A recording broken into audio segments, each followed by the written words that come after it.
Pronto, agora está sendo gravada.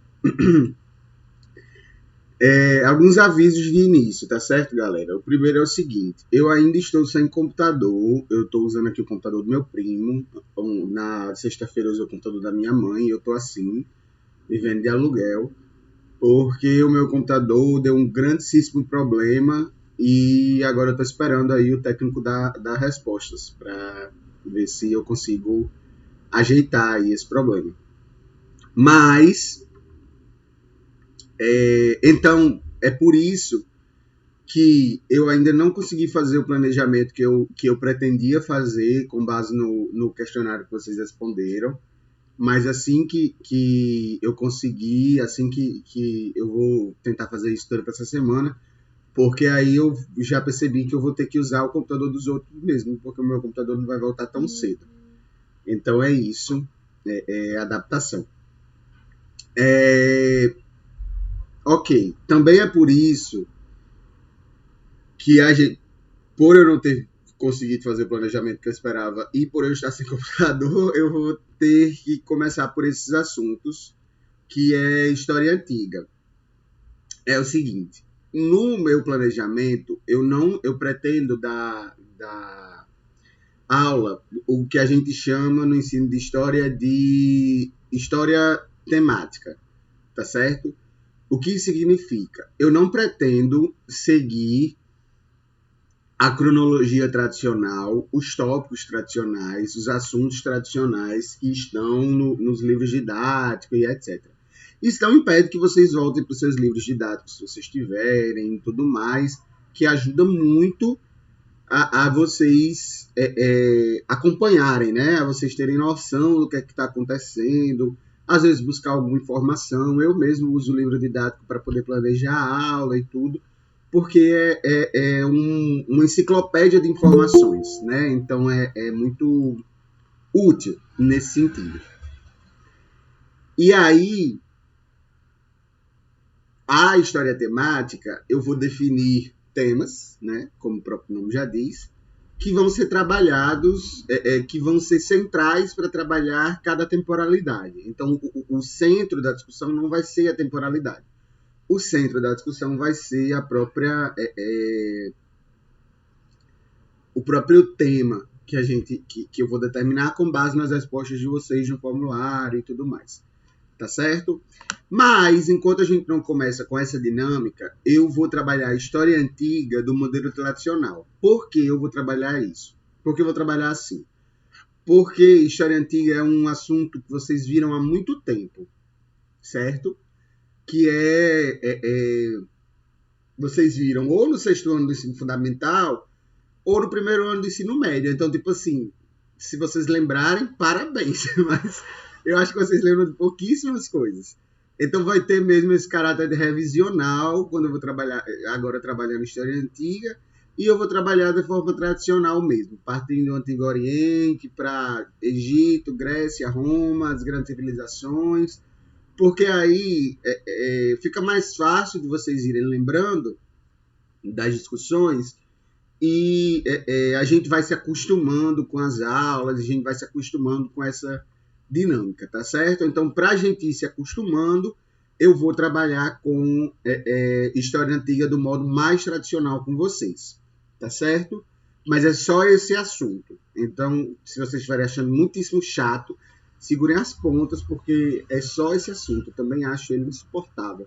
Mas depois passa. Vai ficar melhor, eu juro, eu prometo. E é o seguinte. Qualquer problema, gente, em relação ao entendimento, em relação às aulas e tudo mais, professor, não estou conseguindo acompanhar essa dinâmica, não estou conseguindo acompanhar essas aulas, eu sinto falta de material, eu não lembro desse assunto, o senhor pode me ajudar? Posso. Fala comigo no privado do Telegram, que eu seleciono um material extra ou que eu tiro a dúvida de vocês, e não se preocupem, podem falar comigo, está lá sempre disponível.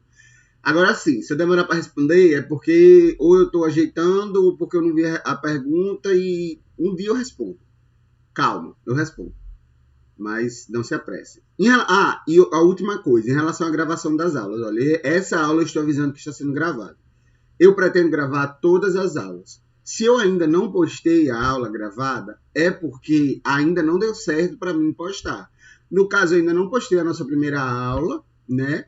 E ainda não postei essa porque eu estou gravando essa agora. Mas eu não postei a minha primeira aula porque eu estava sem computador. Estou sem computador. Então, eu estou dependendo aí de empréstimos.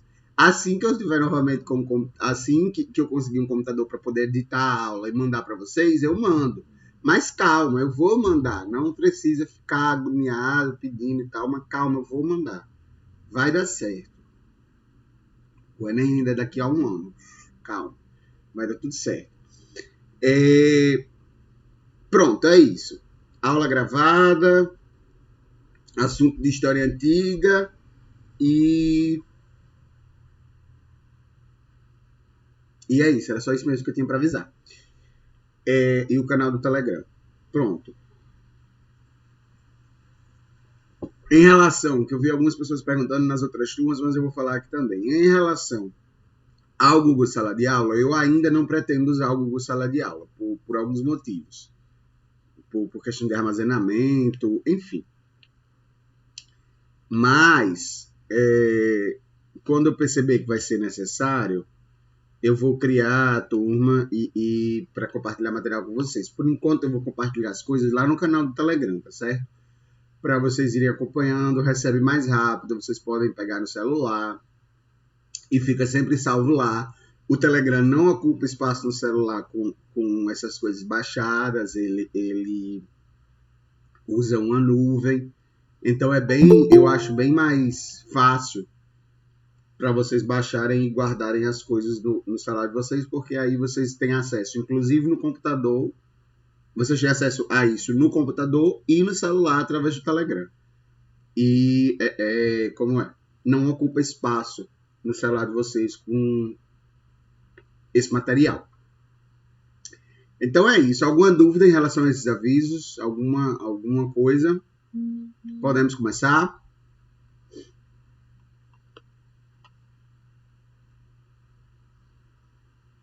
Pessoal, vocês estão acordados? Porque assim, às vezes você liga a aula e bota ali na cama e volta a dormir. Então acorda, galera, e vamos começar a aula. Top! Tá certo? Agora a gente vai começar a aula. Menina, tá aqui.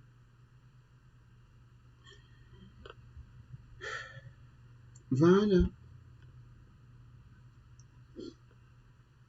Agora a gente vai começar a aula. Vamos lá. Vou começar a transmitir na tela.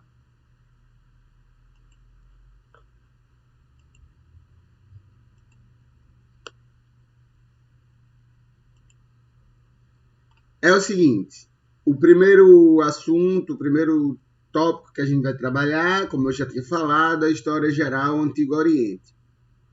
Isso vai aparecer com alguns nomes, certo? Dependendo aí da referência que vocês usarem, mas aparece como Oriente Próximo, Antigo Oriente, grandes civilizações antigas, Crescente Fértil, a história antiga, e aí aparece assim, de diversas maneiras, mas em geral é isso, Antigo Oriente, certo? Que é uma região ali do Oriente Médio. Eu vou trabalhar esse assunto com vocês a partir dos conceitos de terra, trabalho e justiça. Vocês vão perceber como é que esses conceitos aparecem nas nossas aulas, mas eles vão ser centrais para as discussões que a gente vai ter sobre essas civilizações. Por que eu estou trabalhando nisso? Porque eu acho que esses conceitos que hoje são muito importantes na nossa vida, são essenciais na nossa sociedade, nós temos muita influência, inclusive por questões de colonização, dessas civilizações antigas que acabaram sendo o ponto de partida de discussão desses conceitos, de formação desses conceitos para a Europa, tá certo? Então, por isso eu vou trabalhar com vocês a partir de terra, trabalho e justiça, cada civilização vai ter a sua contribuição aí nessa discussão. Mas antes de tudo, eu quero que vamos nos localizar um pouquinho. Gente, o que é isso aí que está na tela? O que vocês... essa seta aí divididinha, vocês já viram isso? O que é isso?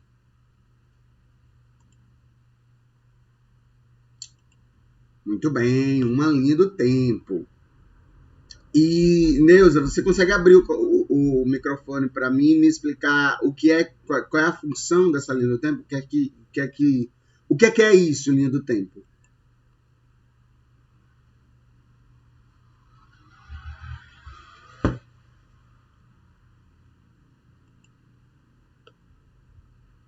Alguém, gente? Tá todo mundo sem microfone?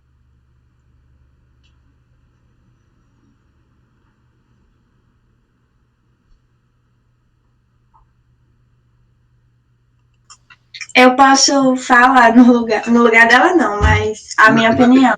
Fala aí, por favor. Eu acho que é, tipo, para se localizar o que aconteceu em cada época, até chegar aqui, no caso.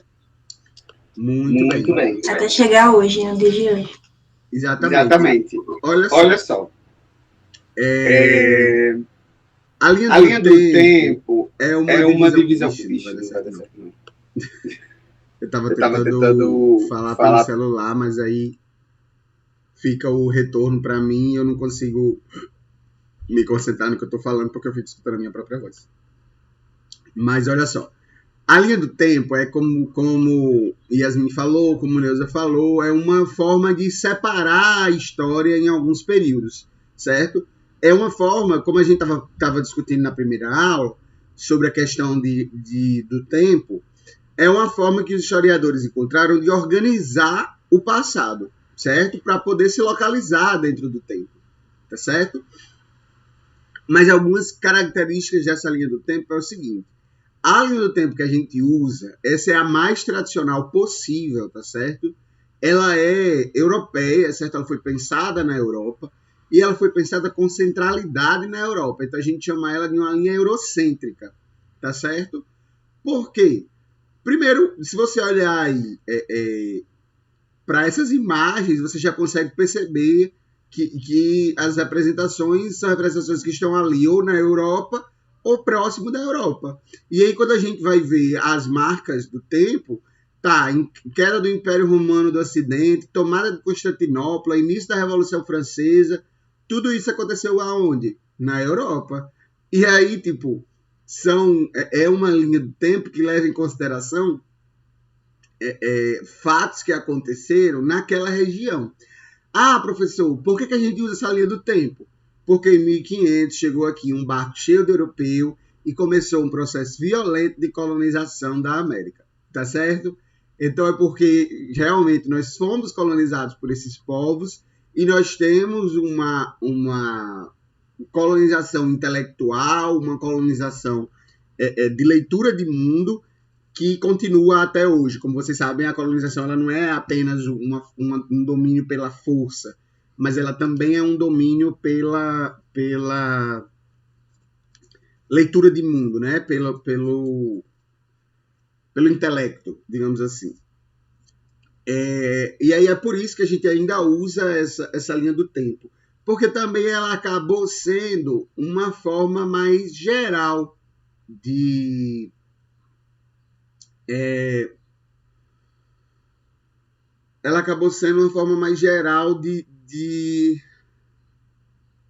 organizar esse tempo. Sabe, como a Europa se estendeu as suas forças pelo mundo quase todo, né? Vamos lembrar aí que a Inglaterra tinha o nome do Império onde o Sol nunca se põe. Como a Europa estendeu sua força pelo mundo quase todo, então quase todo mundo entende essa linha do tempo como uma linha do tempo única, como uma linha do tempo que mais utilizada, tá certo? Então por isso que a gente ainda usa ela. Mas ela tem alguns problemas, né? Primeiro isso, ela é completamente eurocêntrica, ela usa fatos que aconteceram na Europa e dá a impressão de que a história só acontece lá e quando vai acontecendo nos outros povos é quando a Europa chega nos outros povos. Por exemplo, nessa linha do tempo, a gente que está aqui do outro lado do continente só aparece a partir da Idade Moderna.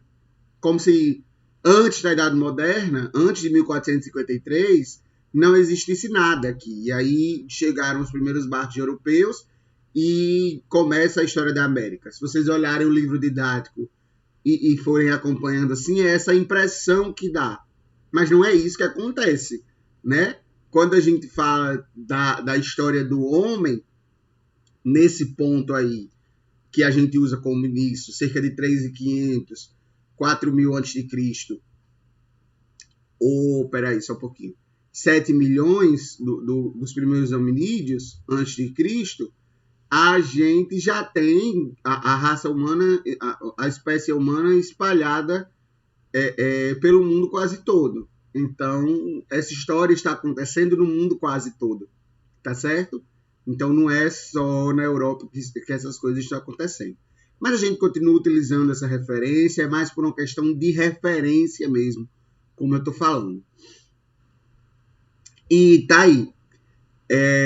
Hoje a gente vai começar falando de pré-história e idade antiga. São esses dois primeiros marcos. A última coisa que eu tenho para falar sobre isso é essa questão da era cristã. Por volta do ano 4 e 5 a.C., o Cristo nasceu. Tá certo? Para vocês verem aí como essa linha é uma linha completamente eurocêntrica, porque inclusive a maior referência dela é o nascimento de Cristo. Então, por ela ter sido pensada durante a Idade Média, então essa acaba sendo uma grande referência para essa linha do tempo. Por volta do ano 4 e 5 acontece o nascimento de Cristo. E aí esse ano se torna o ano 1, né? Tudo que vem, não existe o ano 0, tudo que vem antes do ano 1, a gente conta de maneira decrescente.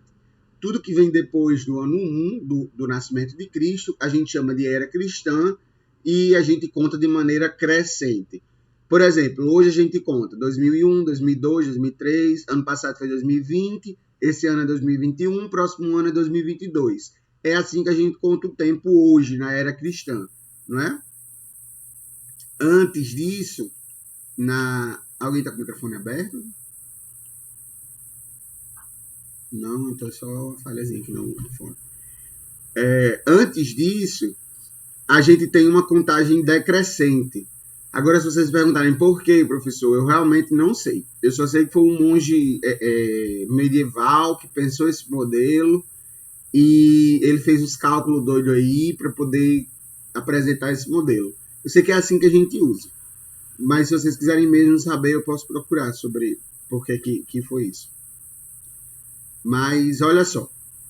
Agora a gente vai falar da pré-história, tá certo? Nessa linha do tempo. E aí percebam, 7 milhões, depois 2 milhões, depois 10 mil, 5 mil, 3.500. Quer dizer, é uma maneira decrescente de contar o tempo, do maior para o menor.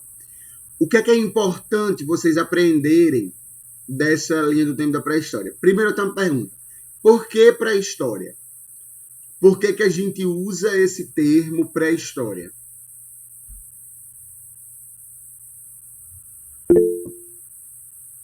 Antes da escrita. Então só existe história escrita? O que vem antes da escrita não é história?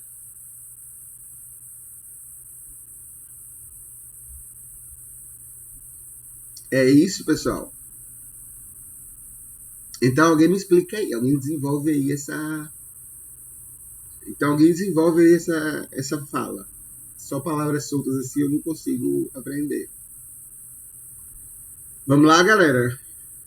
Ninguém se habilita a abrir o microfone e me falar alguma coisa sobre pré-história?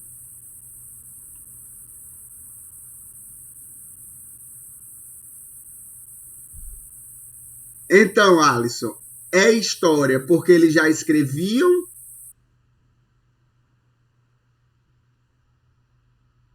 Por que tudo é história, Neuza?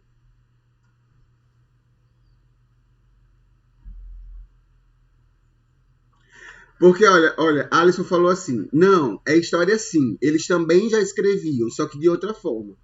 Então, eu compreendo que para Alisson, a história está ligada à escrita. Só é história porque eles também já escreviam. Eles também se expressavam de forma de desenho. Neuza, por favor, me explica isso. A história é dividida em antes e depois da escrita, mas tudo é história. Por que tudo é história?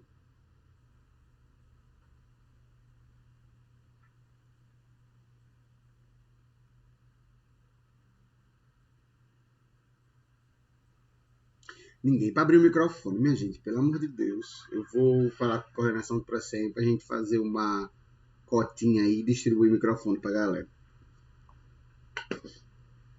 Reservar a primeira bolsa aí para distribuir o microfone para a galera. Professor?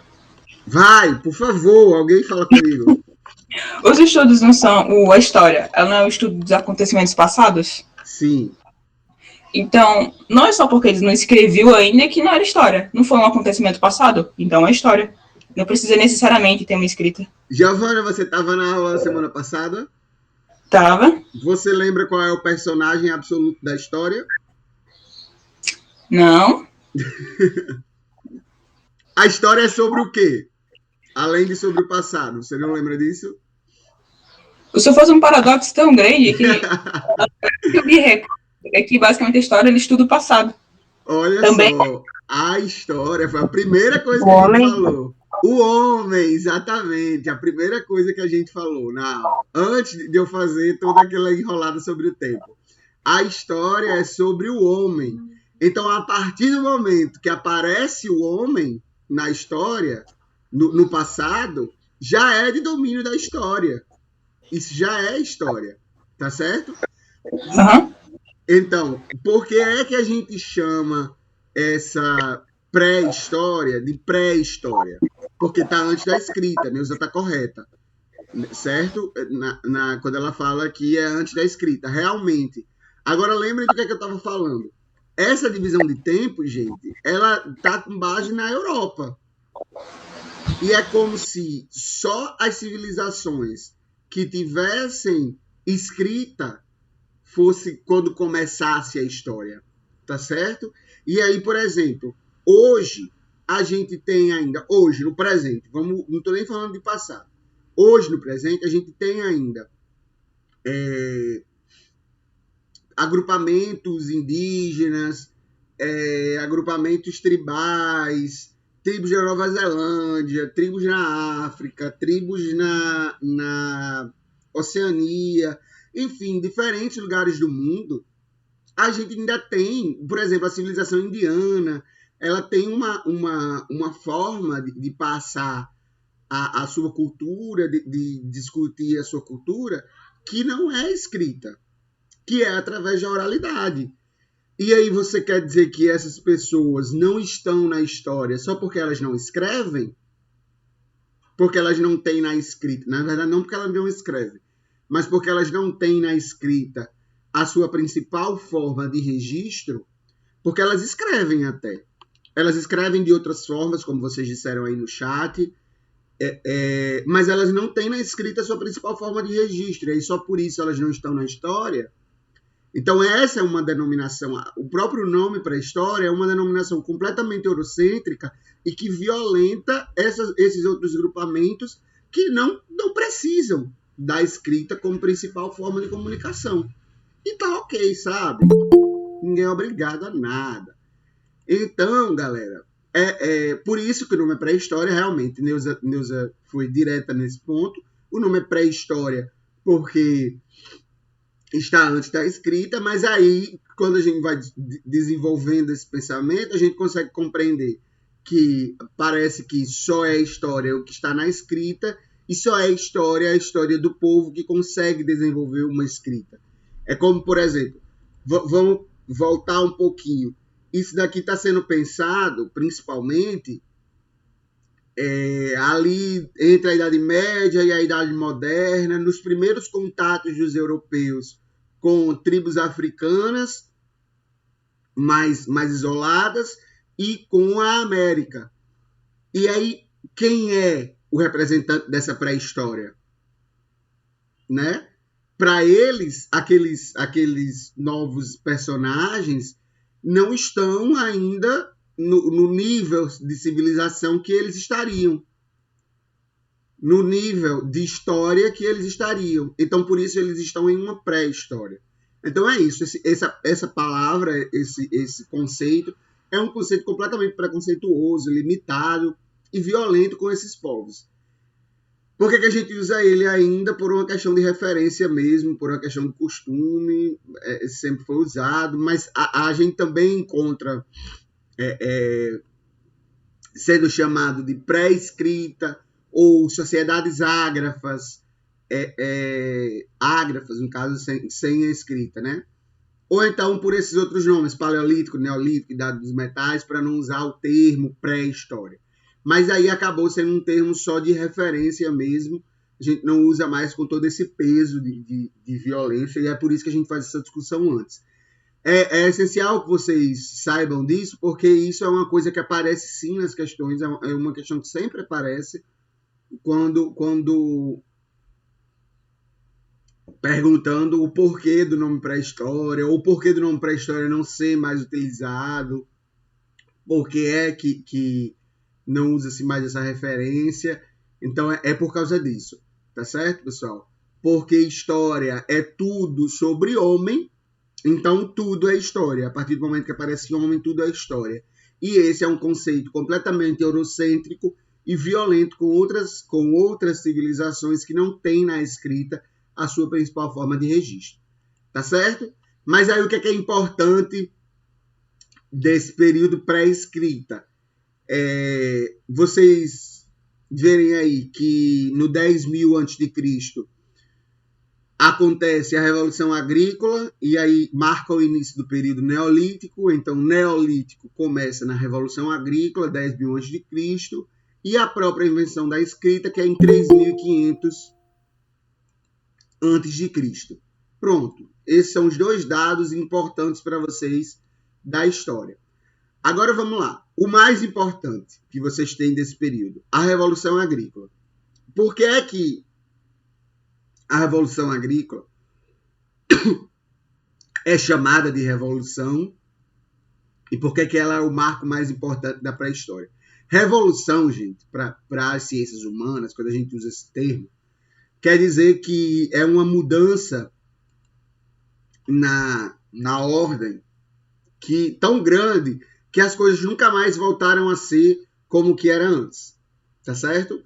Isso é quando a gente usa esse termo revolução, é quando a mudança na ordem é tão grande que as coisas não voltam a ser como era antes. No Neolítico, início do Neolítico, acontece a Revolução Agrícola. A Revolução Agrícola, galera, é o início, é quando o homem começa a dominar... Oi, alguém quer falar alguma coisa? Muito bem, Neuza. Vou chegar aí.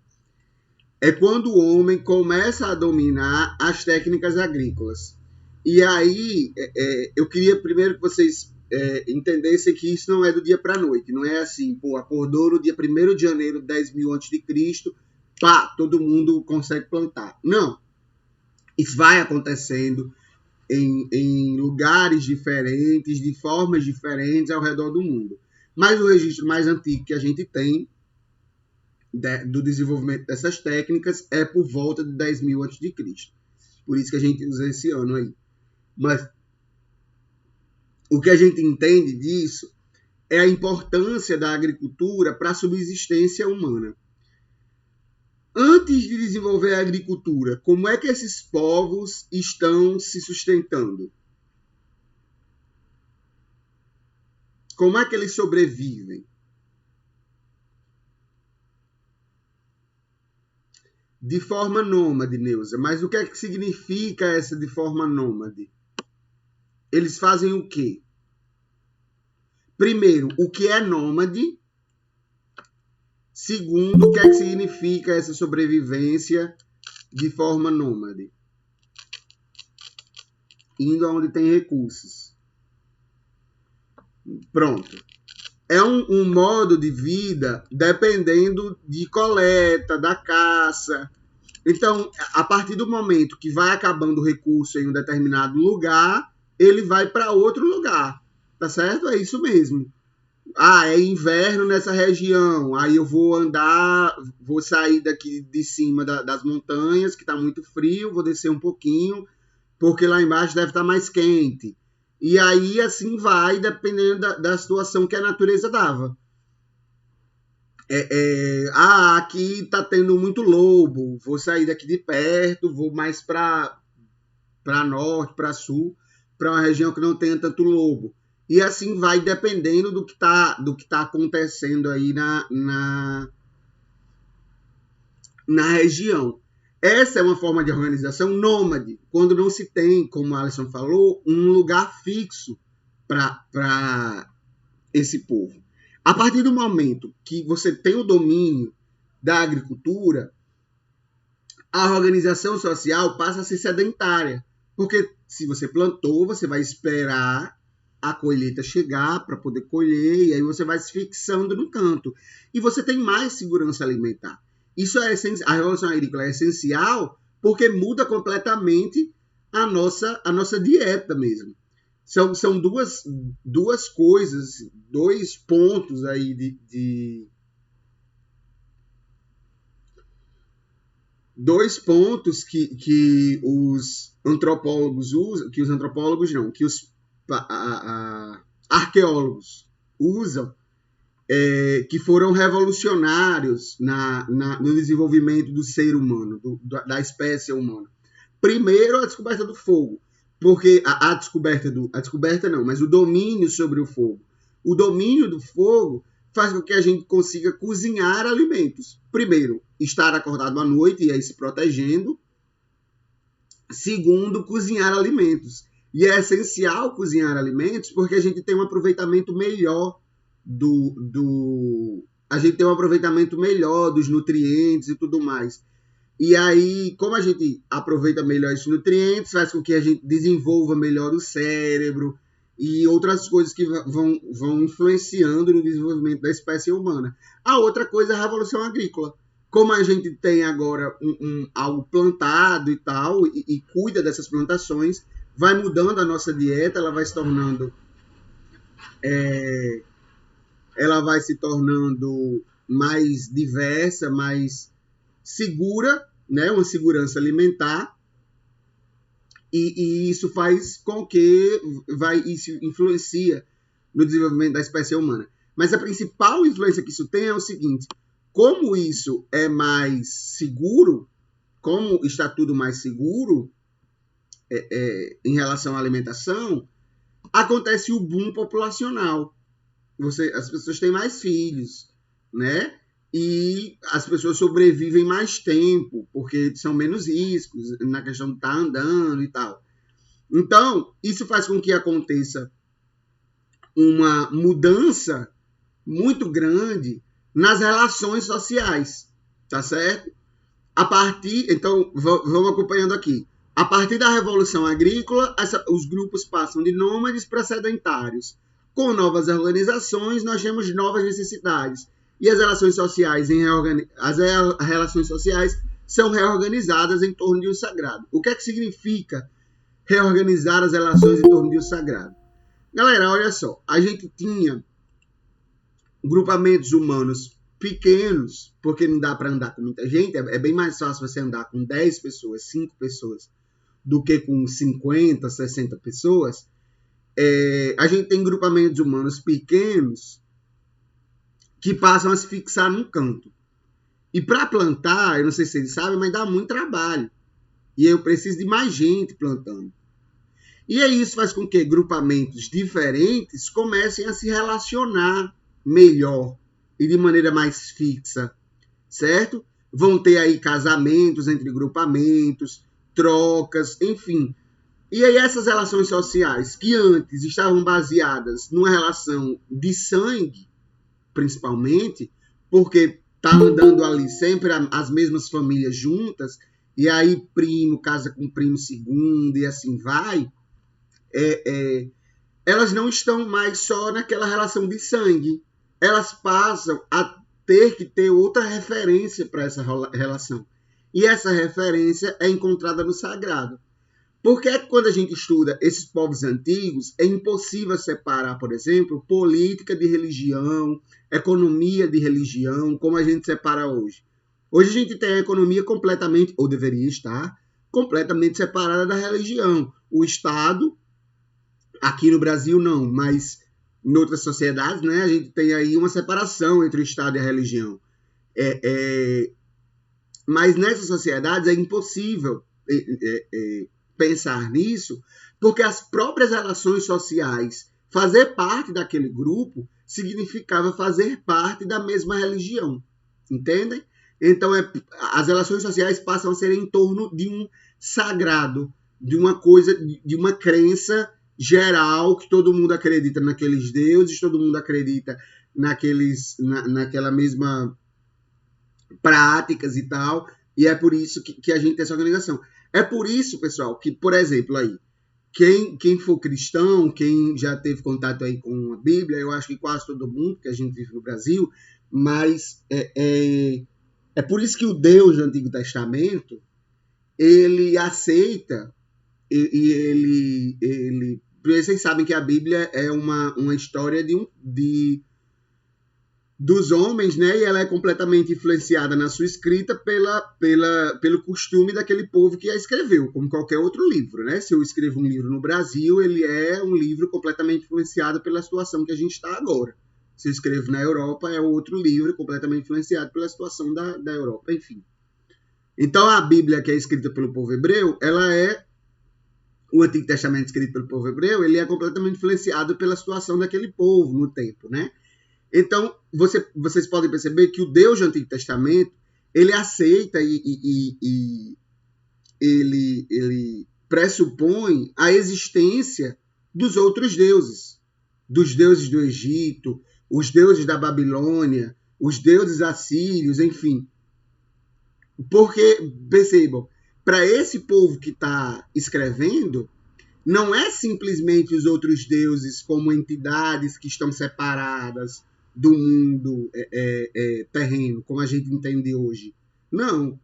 Esses deuses é a representação do próprio povo, da cultura daquele povo, da forma de se organizar daquele povo, da forma de ver o mundo daquele povo. Entendem? Então, é por isso que por exemplo, hoje no Brasil, quando a gente fala, sou brasileiro, aí as pessoas lembram, futebol, feijoada e tal, e carnaval, são coisas que nos unem como brasileiros. A partir do momento que as relações são em torno do sagrado, o próprio sagrado passa a ser as coisas que unem essas pessoas como povo, como sociedade. Tá certo? Então é isso aí. E aí, por último, a gente tem o surgimento da escrita. E aí, percebam, por que o surgimento da escrita está relacionado à Revolução Agrícola? A partir do momento que essa galera está plantando, elas têm que encontrar uma forma de registrar, plantei em tal mês e vai nascer em tal mês.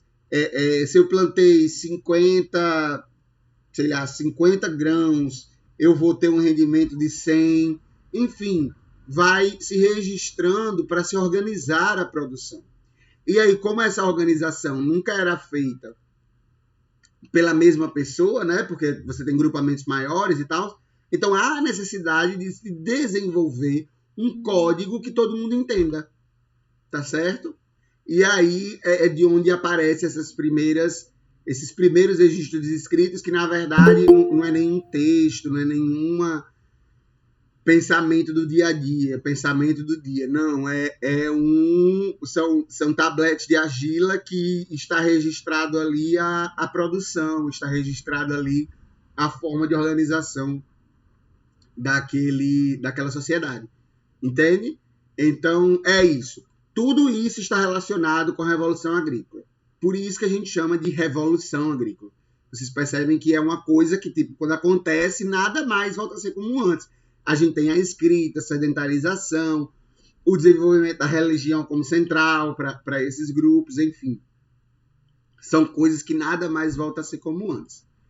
Então é isso. Sobre pré-história, o que vocês precisam saber são essas informações. Tá certo? Gente, se eu estiver indo rápido demais, por favor, me falem. Alguma dúvida? Posso passar? Algum comentário? Alguém não está entendendo? Tenho que voltar em alguma coisa?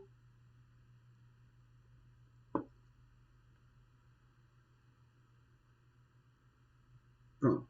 E vamos que vamos.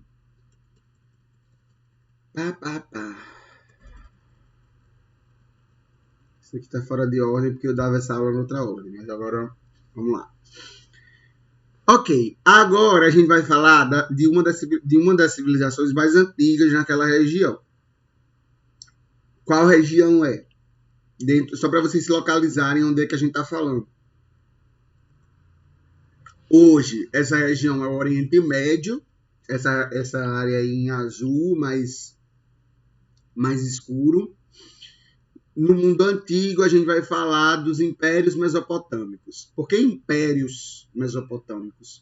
Porque a Mesopotâmia, gente, é uma região do Oriente Médio, certo? Nessa região, ao longo do tempo, vários povos foram se organizando aí, foram guerreando, aí um dominava o outro, um casava com o outro e assim ia.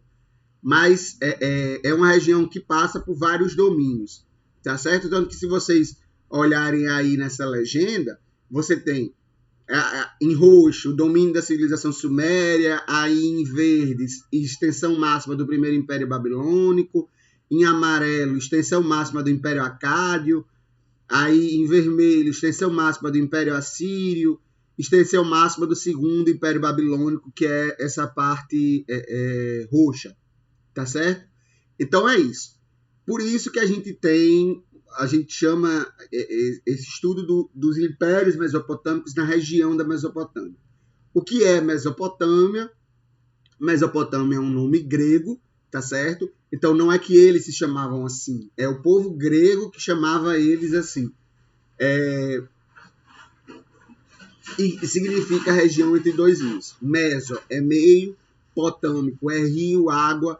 Então, Mesopotâmica, quem está entre dois rios. E aí, essa região, galera, também é conhecida como Crescente Fértil.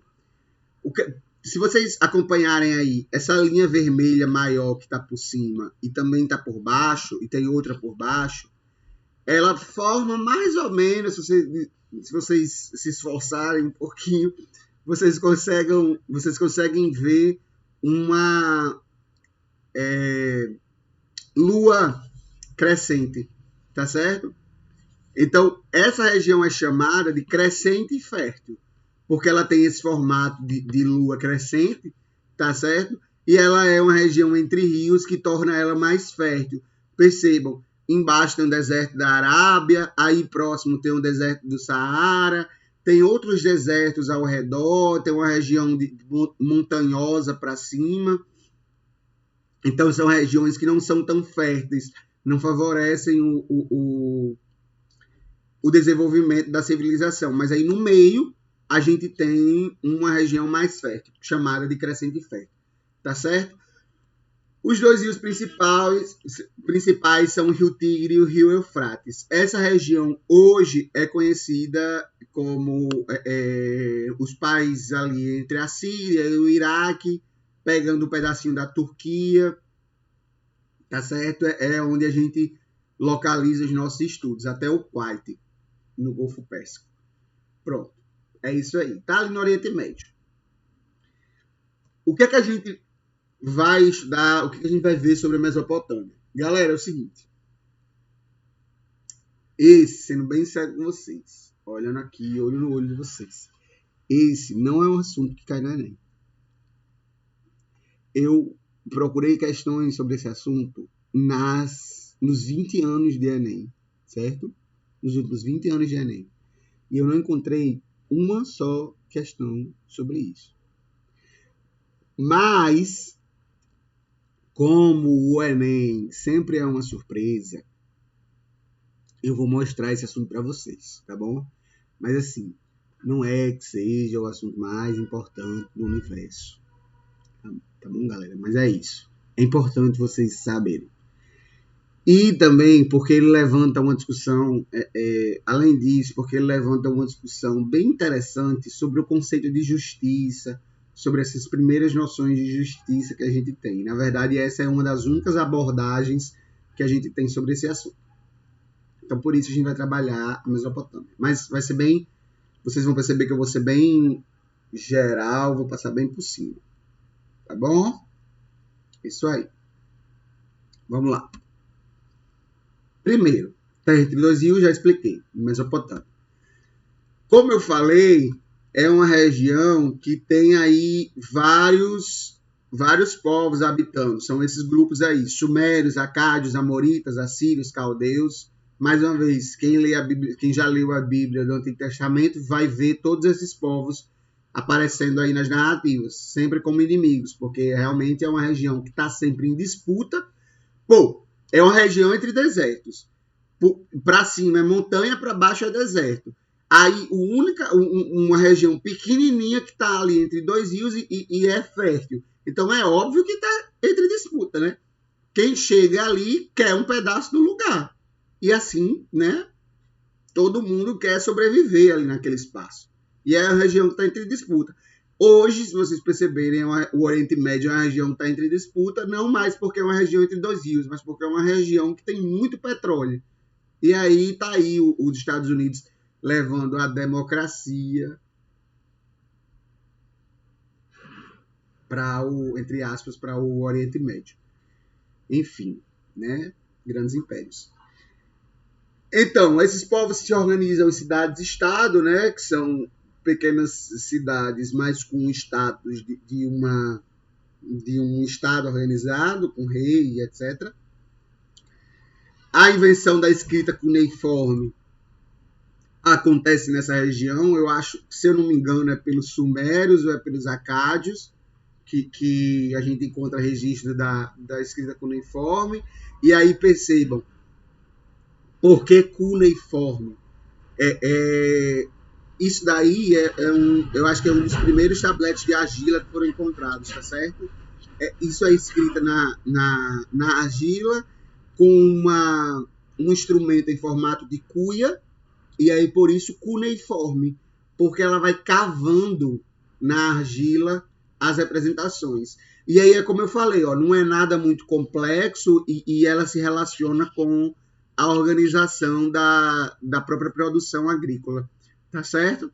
Então, vai organizando nos tablets essas marcazinhas para ir organizando a produção. E aí, o que é mais importante de todas essas regiões que passaram, desses povos que passaram aí? O Império Babilônico, certo? Que é um império que foi fundado pelos amoritas nessa região.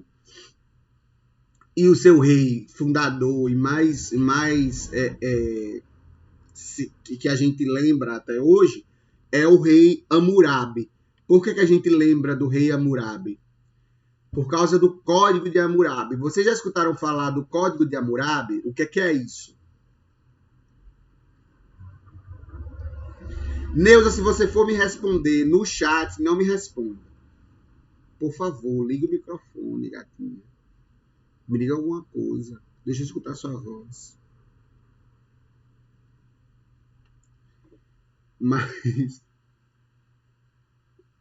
eu faço aqui um apelo, galera. Por favor, alguém liga o microfone para me dizer. É aquele famoso olho por olho, dente por dente. Muito bem. Exatamente. Obrigado, Yasmin. O Código de Hammurabi, na verdade, isso que Yasmin está falando é a lei de Talião, tá certo? Que é o olho por olho, dente por dente. Mas o Código de Hammurabi é algo maior. O primeiro código de justiça. Primeiro não, mas um dos mais antigos que a gente tem registro, Código de Justiça escrito da humanidade, organizado como um código. Tá certo? Então, por isso ele é tão importante, por isso ele ainda é usado como referência para esses estudos. Não é Era isso que eu ia falar agora. Ele não é um conjunto de leis. O Código de Hammurabi, ele é um conjunto de sentenças dos reis, tá certo? É por isso que todo mundo fala, é o primeiro código de leis da humanidade. Não, não é um código de leis. Ele não é dentro do que a gente entende por lei, tá certo? Ele é um código de sentenças. São coisas que em algum momento já aconteceram com aqueles povos, né, com aquela sociedade, e aí algum rei já tinha proferido essa sentença. O que é que Hammurabi faz? Pega todas essas sentenças escritas e junta, manda gravar na pedra preta, que é uma pedra preta, manda gravar na pedra preta e mostra para ficar disponível para todo mundo ver, tá certo? Então é isso. O Código de Hammurabi é um código de sentenças. E aí, por que esse código ele é válido? Se ele é várias sentenças dos reis, por que ele é válido? O que é que faz com que as pessoas acreditem nele? Olha só, esse é um trecho traduzido da introdução do Código de Hammurabi, dos primeiros parágrafos que tem lá. E aí preste atenção. Eu sou o piedoso, aquele que fervorosamente suplica aos grandes deuses, o descendente de Sumulu, de Sumulailu, o poderoso herdeiro de Sinmubaliti, semente eterna da realeza, rei forte, o sol de Babel, aquele que faz surgir a luz para o país de Sumer e Acade, o rei que traz a obediência aos quatro cantos da terra, o protegido de Estar. Quando o deus Marduk encarregou-me de fazer justiça aos povos, de ensinar o bom caminho ao país, eu estabeleci a verdade e o direito na linguagem do país, eu promovi o bem-estar do povo. Naquele dia, e aí continua. Quem era que se apresentava assim, galera? Ela mesma, Daenerys, Rainha dos Dragões. Essa é uma forma de se apresentar, de dizer quem é que está escrevendo isso aí, que está mandando escrever isso aí, e também de validar. Percebam que, como eu estava falando, ele é rei porque ele tem uma ligação direta com os deuses. Esse código tem validade porque ele foi enviado diretamente pelos deuses. Ele, como representação dos deuses na Terra, ele escreve esse código e tá aí. Ele é o protegido de Estar. Quem é o protegido? E quem é Estar? Estar é a deusa da justiça desses povos. Então, por isso que tem validade o que ele escreve. Tá certo? E aí agora eu quero que vocês guardem essa pergunta na cabecinha de vocês. A justiça nesse código, vou mostrar um pedacinho do código para vocês. Primeiro, Avilum é um homem livre, tá certo? Mas é um homem livre que está numa classe social acima. Muskenum é um homem livre que está abaixo, é um homem livre inferior, certo? Um trabalhador, vamos dizer assim. E escravo é escravo, tá certo? Então vamos lá. Se um Avilum destruir o olho, essa é uma das sentenças. Essa daqui é a sentença que Yasmin falou, que a gente usa, que a gente fala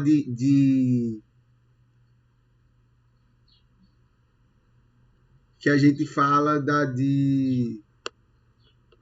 como é o nome? Olho por olho, dente por dente.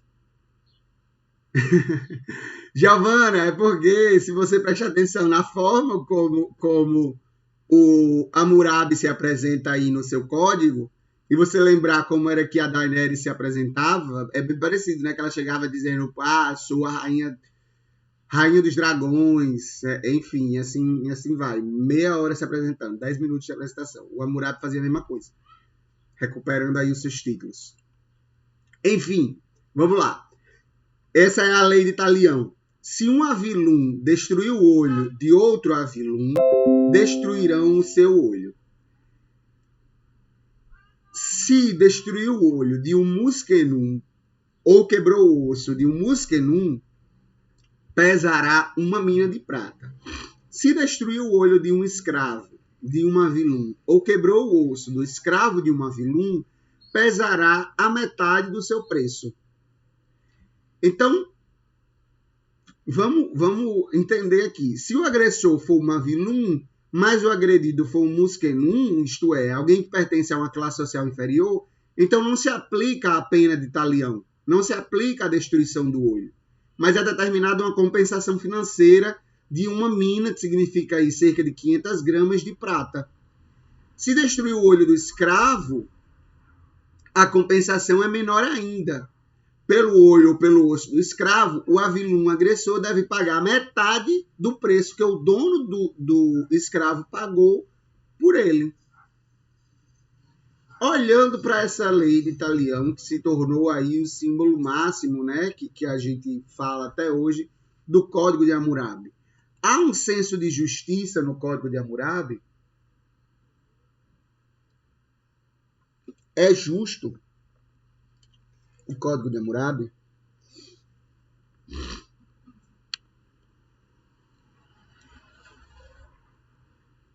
Sim, não, por quê? Para ele, sim. É ridículo. Por que, Neuza? É ridículo. Grande Neuza Beatriz.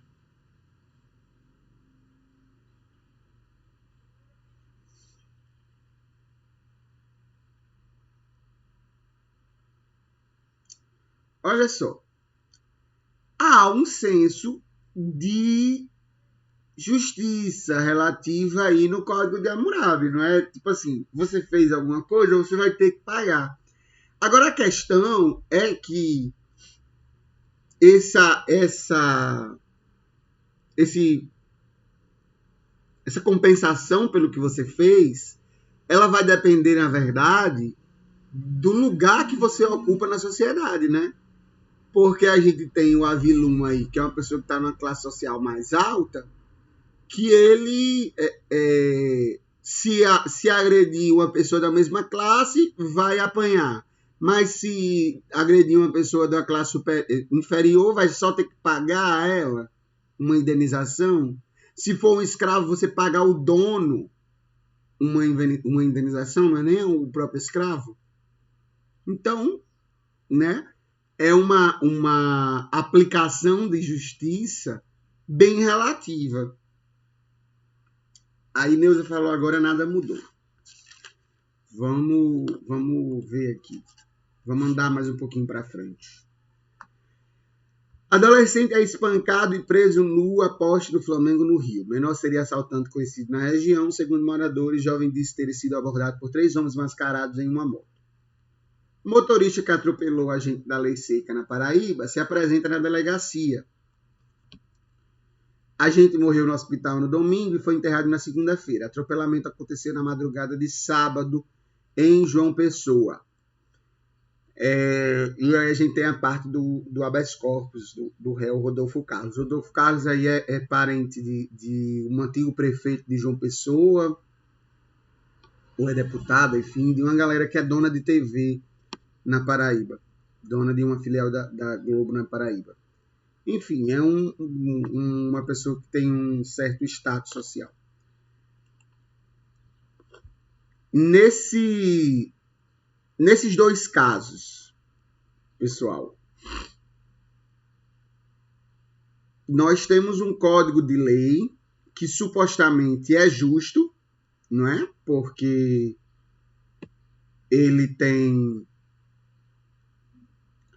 ele foi discutido, porque, por exemplo, as sentenças de Hammurabi, elas são as sentenças de reis, é só os reis que falavam. Mas o nosso Código de Leis, o nosso Código Penal, o nosso Código Civil, ele foi discutido por legisladores, por juristas, e aí foi votado na Câmara, foi aprovado e tal. Então, tem um senso de participação e melhor de justiça, não é? A gente teria evoluído um pouquinho nesse sentido. Mas na prática, qual é a diferença entre esse código social e o código de Hammurabi? A lei se aplica por classe social, existe uma desigualdade social. O senso de justiça existe, mas não há igualdade.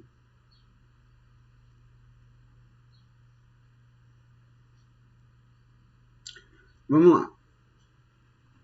O que é que acontece aqui? A gente tem um código de leis escritos. A gente tem garantias legais, tanto para esse adolescente, quanto para esse motorista aí, o Rodolfo Carlos. O Rodolfo Carlos, ele teve direito a habeas corpus. Ainda no domingo, a justiça concedeu uma habeas corpus que suspendeu o pedido temporário de Rodolfo Carlos, que dirigiu o carro. A decisão foi desembargada pelo desembargador plantonista, que entendeu não existir justa causa para justificar o cerceamento do direito de locomoção. O adolescente, ele foi espancado por 3 mascarados que prenderam ele ao poste. A violência aumentou muito no Flamengo em 4 meses. A população daqui está de saco cheio, disse a artista plástica ao G1. O caso não chegou a ser registrado na delegacia. A Secretaria Municipal de Saúde não localizou o estado de saúde do menor porque ele chegou sem documentos à unidade. Pessoal, eu não estou colocando em questão aqui, e eu acho ridículo a forma como veículos de mídia em geral, jornais, rádio, principalmente aqueles programas sensacionalistas que passam na hora do almoço, que para mim aquilo ali é a maior aberração da nossa sociedade, tratam o habeas corpus. Eu não estou dizendo que esse Rodolfo Carlos não tinha direito a habeas corpus. O habeas corpus é uma garantia da sociedade democrática de que o acusado pode organizar a sua defesa em liberdade. Porque é mais fácil você organizar a sua defesa em liberdade. Né? Venhamos e convenhamos. Você estando preso, você tem mais dificuldade de chamar amigos e etc. para lhe defender. Certo? O habeas corpus é essa garantia. Tá certo? Esse adolescente não teve direito a habeas corpus. Eu não quero o fim do habeas corpus para Rodolfo Carlos. Eu quero que esse adolescente tenha direito a habeas corpus também. Entendem? Porque, olha só, o caso do adolescente nem chegou a ser registrado na delegacia. Há a suspeita de que ele é um assaltante conhecido na região. Tá certo? E aí, por isso, por uma sensação de violência, por uma sensação de insegurança, que a jovem Ivone relata aí para a reportagem, por uma sensação de insegurança, esse adolescente é tomado como saco de pancada e sofre a punição. Mas para o motorista Rodolfo Carlos, todas as garantias legais foram dadas. O que eu estou questionando aqui é que há hoje a existência de um código escrito. O nosso código de leis, de maneira alguma, se parece com o de Hammurabi. Nós não temos a mesma noção de justiça. Nós não temos a mesma noção de leis, de organização da sociedade.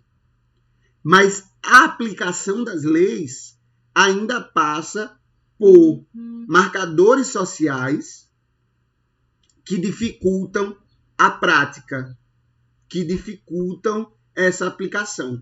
E aí é como vocês estão comentando, existe muita desigualdade social, é um país estruturalmente racista, então a raça é um marcador social essencial para entender essa sociedade e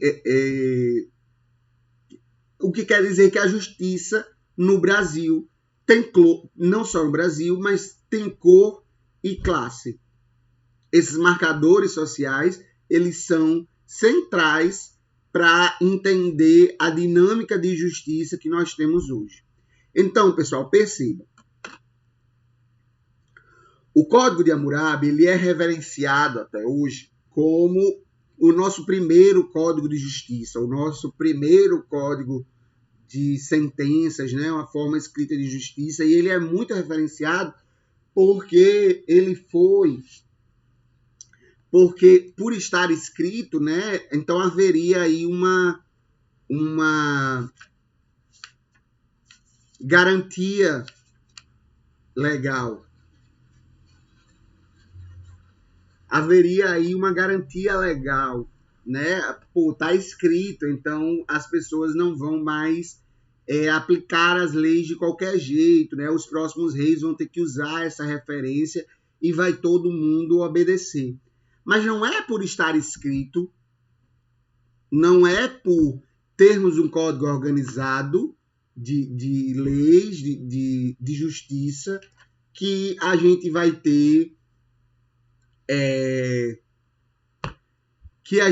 ter uma aplicação ou um senso de justiça que seja igualitária, tá certo?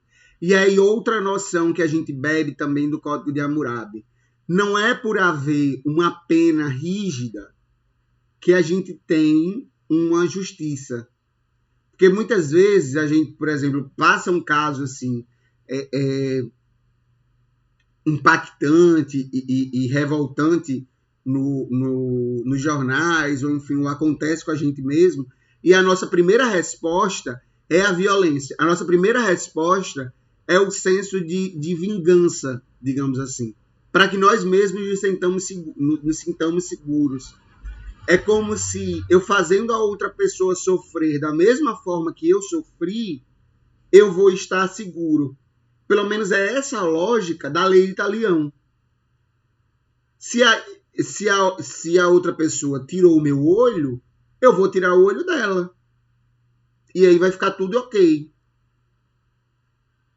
Mas eu pessoalmente, gostaria de deixar aqui essa questão aí para reflexão, de que de que você tirar o olho da outra pessoa não vai devolver o seu olho. Não vai restituir o que aconteceu. Nós temos que discutir outras formas de poder fazer com que a pessoa compreenda o peso e a seriedade do que ela fez, para que ela realmente não faça de novo. Até porque, e aí eu tô aqui uma piadoca, se eu tirar o outro olho, ela ainda vai ter um olho para furar a outra pessoa. Né? E a outra pessoa pode furar o outro olho dela de volta. Ainda tem uma chance de fazer a mesma merda. Né? Então, galera, vocês estão falando aí, a justiça burguesa a vingança nunca é plena. A justiça é conveniente aos poderosos manter assim. Mas não é só a justiça como esse ente distante de tudo e de todos, ou a burguesia como esse ente distante de tudo e de todos. Nós mesmos, que estamos aqui nesta sala de aula virtual, aplicamos essa balança moral aí para poder darmos ou não o direito a outras pessoas de acessar a justiça. Quando a gente é assaltado ou passamos por uma situação de violência, a primeira coisa que as pessoas dizem é assim, ou vamos discutir que há um problema no Código de Justiça brasileiro, ou vamos discutir a questão dos direitos humanos para as pessoas que estão presas também. A primeira coisa que acontece é assim, e se fosse com você gostaria que ele não sofresse e tal? Que a pessoa que fez não sofresse? Se fosse com você, e aí? Se fosse a sua filha, se fosse a sua mãe? E aí eu acho que a gente também tem outra pergunta a fazer. Se fosse o seu filho, se fosse a sua filha, ou se fosse você que estivesse praticando esse ato de violência, você não gostaria de ter uma garantia legal de que você vai permanecer vivo para pagar pelo que você fez? Então, assim, são problemas antigos, são problemas estruturais, são problemas na própria formação da sociedade brasileira e na própria formação da sociedade, do humano, certo? Mas eles não são problemas que não possam ser discutidos e superados.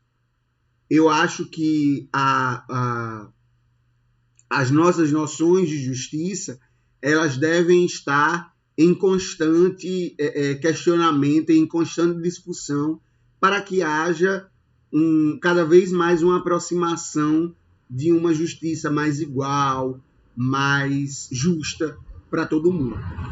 Gente, alguém fale alguma coisa, essa discussão é tão interessante.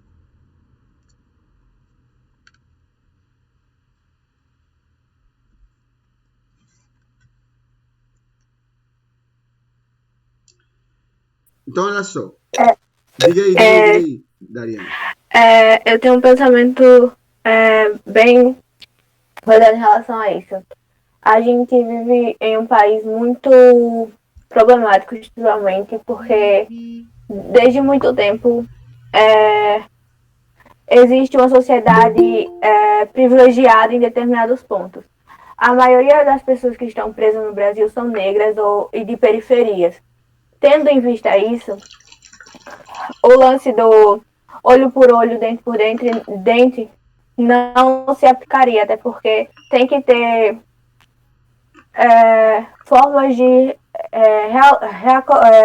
colocar essas pessoas na sociedade novamente, através de projetos, da educação mesmo. Se uma elite é muito privilegiada, a outra, consequentemente, não tem nada a seu favor.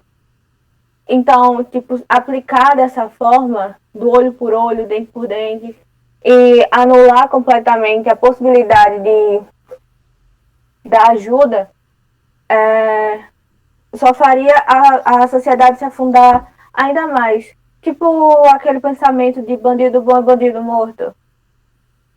Não faria sentido, até porque não acabaria com os bandidos, e sim só aumentariam as taxas de violência e seriam totalmente contra o que os direitos humanos pregam, entende? Eu queria dizer aqui que a gente tem uma discussão muito rasa, às vezes, sobre direitos humanos, etc. Gente, direitos humanos, ele é uma garantia, né, que foi desenvolvida em 1948, mais ou menos,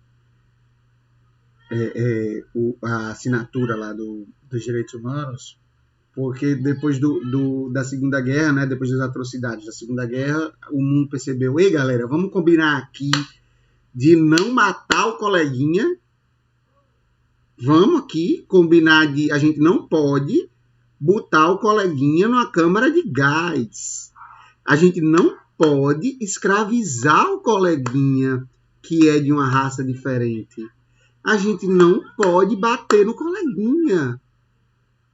Se vocês pegarem a Declaração Universal dos Direitos Humanos, é basicamente isso. E aí, a Declaração Universal dos Direitos Humanos, ela não é só isso. Ela também garante educação, ela também garante acesso à saúde, acesso à cultura, acesso à justiça. Isso tudo está dentro da Declaração dos Direitos Humanos. Não tem como ser contra isso. É você ser contra a própria humanidade. Pô, não vamos mais ser humanos, vamos ser meio ali, um pouquinho. Mas mesmo assim, mesmo depois da declaração dos direitos humanos, há um problema que não for, há problemas em geral que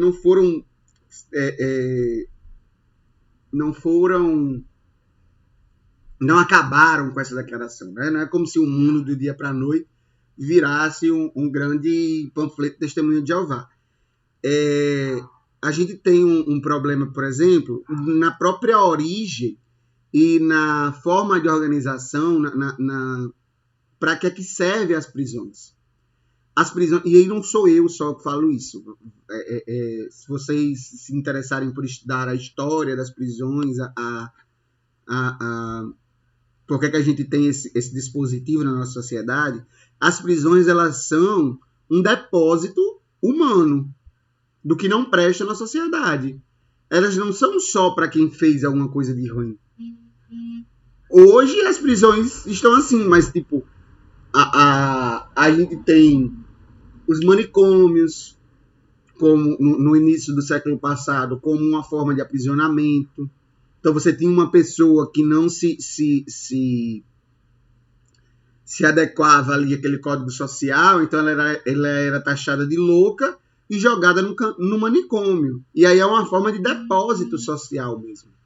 As prisões para pessoas violentas e etc. Então, não tem uma noção de que não tem uma noção de que as prisões, de alguma forma, trabalham para melhorar a sociedade. Elas trabalham para a gente não ver os nossos próprios problemas. Então, por isso que hoje, até, se você jogar numa mesa de bar, numa conversa de calçada, gente, a gente, não, deixa eu reformular isso.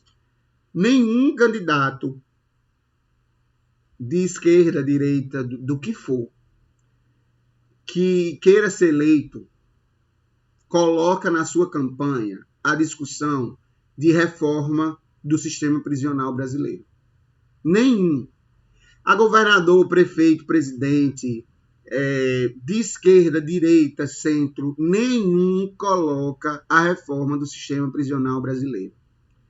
Porque as pessoas não vão entender isso como algo minimamente positivo. As pessoas vão entender que quem está na prisão tem que sofrer de todas as formas e que eles não precisam de uma reforma, não precisam de acesso a direitos. Por exemplo, hoje, só o que a gente encontra comentários negativos é o fato dos presos estarem sendo vacinados.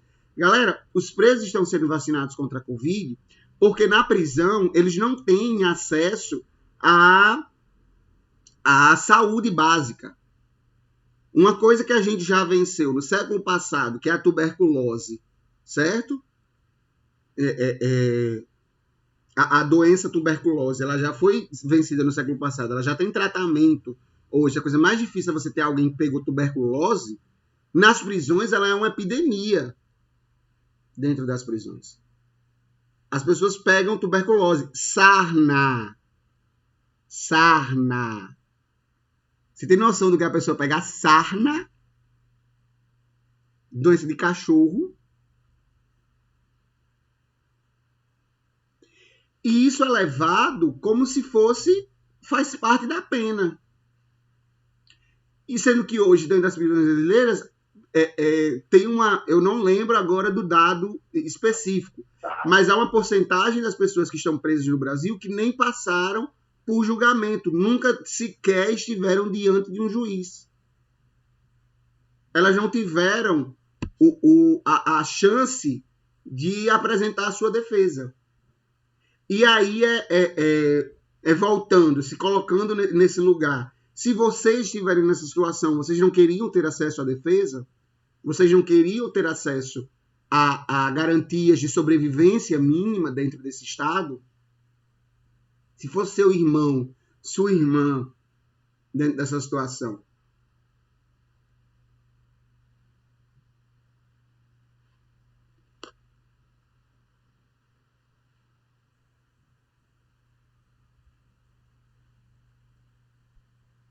Samuel, você consegue abrir o microfone para me explicar melhor esse não todos?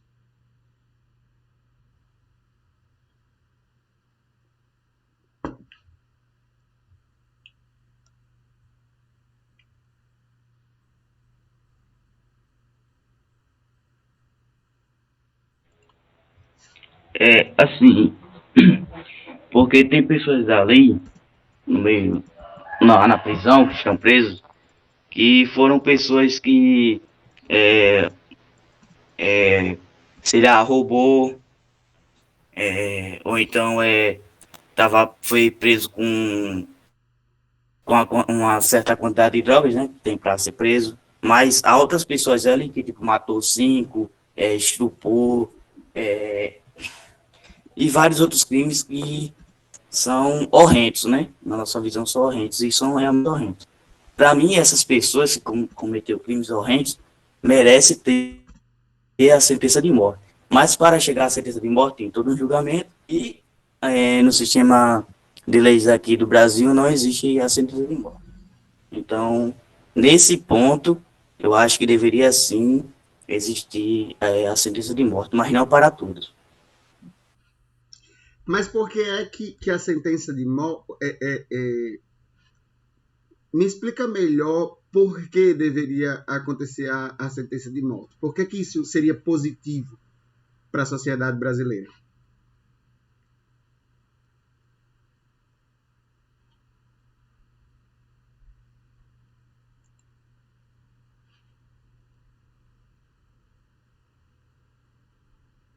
Só para eu entender o que é o seu pensamento. Não, gente, deixa. Agora é a fala do Samuel. Deixa ele falar o ponto dele, tá certo? Diga, Samuel.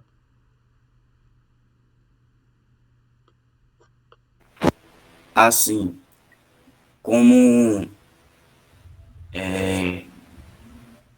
eu não sei qual era o país que existia isso, que eles cortavam a mão de uma pessoa caso ela roubasse. E, tipo, isso gerava um medo. E nesse medo gerava uma disciplina. É claro que o roubo não acabava, mas não era, tipo, 100%. Era sempre uma taxa menor. E só o fato de diminuir o número de presidiários, não haveria esse problema que tem na saúde e principalmente desse caso aí. E só para esclarecer aqui, eu não sou contra ao direitos humanos, não, né? Em sentido de. Não. Eu estou entendendo o que você está colocando. Mas, olha. Mas, tipo. Não, pode prosseguir. Não, continue, por favor.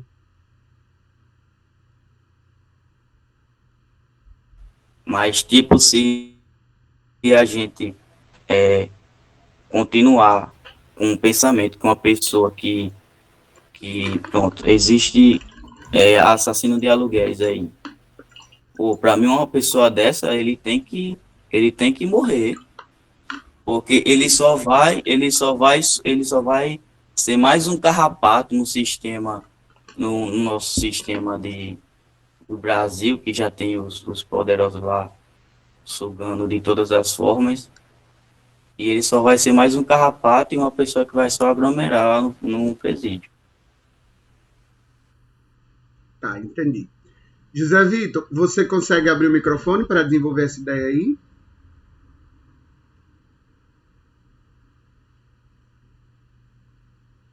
Por favor, eu queria muito escutar sua voz.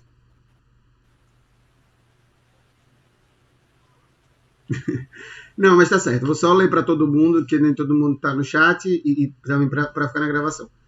Para mim, também, outro ponto é uma visão de que os policiais são piores do que os bandidos, chegando ao ponto de pessoas comemorarem a morte deles e se romantizar.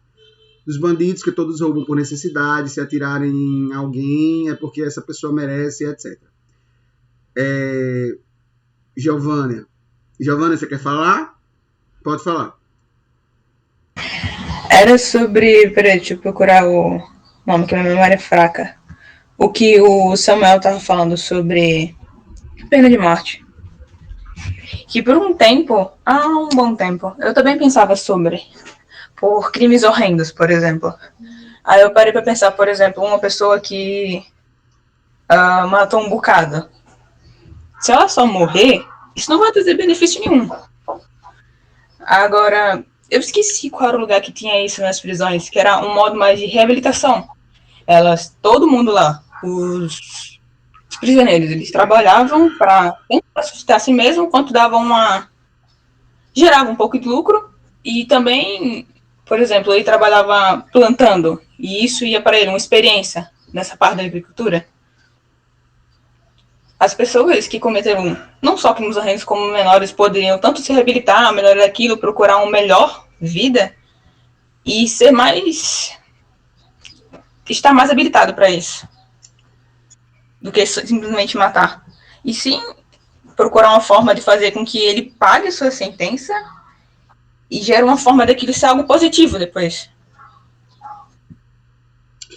Samuel, só uma última dúvida. Eu tô falando diretamente com você, mas calma, é só porque você levantou esse questionamento e eu quero entender esses pontos, tá certo? Pra gente ir avançando na discussão. Mas eu quero perguntar um negócio. Por que é que esses crimes, como por exemplo você citou aí,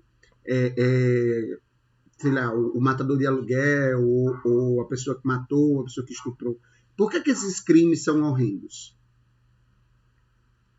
Na sua visão, por que você entende esses crimes como horrendos? Eu acho que não só isso, mas aqueles que você tira a vida sem ter o direito, porque você não deu a vida para você ter tirado a vida daquela pessoa. Não foi você que tem, na minha crença, para mim, quem tem o único direito de tirar a vida é Deus. Na minha crença é essa.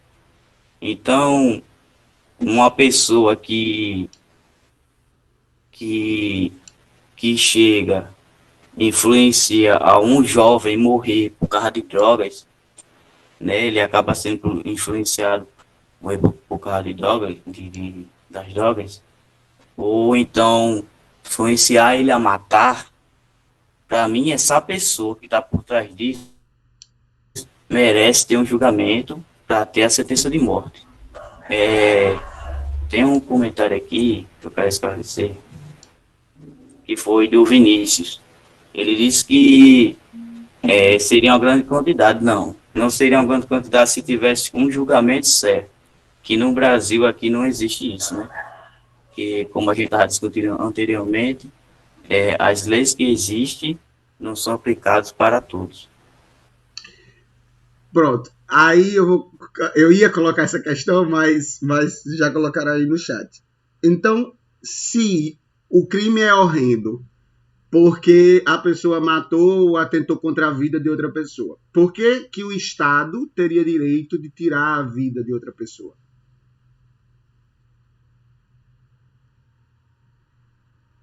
A gente não está igualando a balança aí?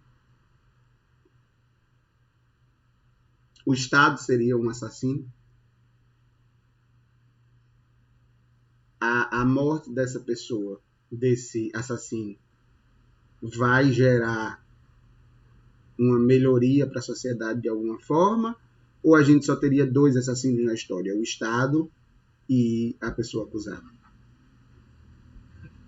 Eu estou só jogando questões aqui, tá certo? Eu não estou querendo fazer com que você mude o que você pensa e tal. Eu só estou jogando questões para que a gente reflita melhor sobre essas respostas que às vezes parecem mais simples de se dar sobre os problemas na sociedade. O José Vitor colocou lá em cima a questão dos policiais, dos policiais sendo vistos como bandidos, etc. Essa é outra discussão, tá certo? Eu não queria entrar nela porque eu acho ela bem mais complexa. Eu estou discutindo aqui o sistema de justiça e o sistema prisional brasileiro. A questão dos policiais tem a ver com a violência policial, mas também tem a ver com a violência que os policiais sofrem. Tem a ver com a organização do sistema de polícia e de segurança brasileira e como é que ele é pensado para usar os policiais, inclusive, como linha de frente ali nessa violência para que eles sofram também, de alguma forma. Tá certo? Então eu acho essa discussão bem mais complexa, mas eu acho que o que eu estou discutindo aqui é que o que eu queria levantar aqui de discussão é que o direito a ter a sua integridade física e a sua vida garantidas, ele deveria ser absoluto entre policiais e entre pessoas que cometeram algum crime. Não é só entre as pessoas que cometeram algum crime. Eu estou usando isso aqui como exemplo, as pessoas que cometeram crimes e estão presas, porque neste momento ele é a pessoa que na ponta da corda sofre mais. Né? Assim, em relação a várias coisas, ele sofre tanto quanto ou mais do que o policial. Mas eu não estou querendo dizer que o policial está errado e o bandido está certo, ou qualquer coisa do tipo. Não é isso a discussão. Eu não estou falando que o teu crime está certo e tem que ser tratado como uma pessoa santa e que vai voltar para o mundo, meu Deus, coitado dele. Não estou falando disso. Eu estou falando que qualquer pessoa tem que ter direito a acesso à sua defesa e garantia da sua integridade física. Eu concordo com Samuel quando ele fala de que ninguém tem o direito de tirar a vida de outra pessoa. Mas é ninguém mesmo, inclusive o Estado.